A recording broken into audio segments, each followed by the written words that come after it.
কথা যেন উতলা হওয়ার কারণ বলে অগ্নি।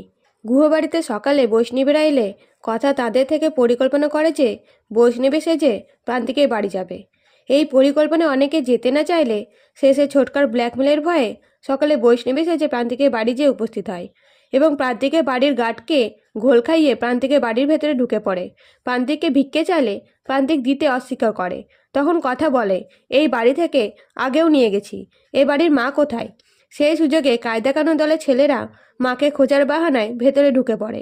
এদিকে মেয়েরা প্রান্তিককে ব্যস্ত রাখার চেষ্টা করে, কিন্তু প্রান্তিক তাও সবাইকে থামতে বলে আর বলে, ভেতরে ছেলেগুলো চলে গেল, তাদেরকে আমি ছাড়বো না।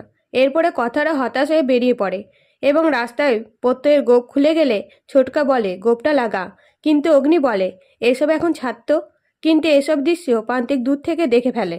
এদিকে কথা রাস্তা দিয়ে যেতে গেলে একটা বাইকে ধাক্কা লাগতে যায়।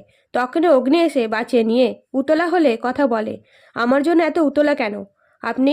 তবে কি অগ্নি উতলা হওয়ার কারণ বলে দেবে কথাকে? জানতে সাবস্ক্রাইব করুন। ধন্যবাদ।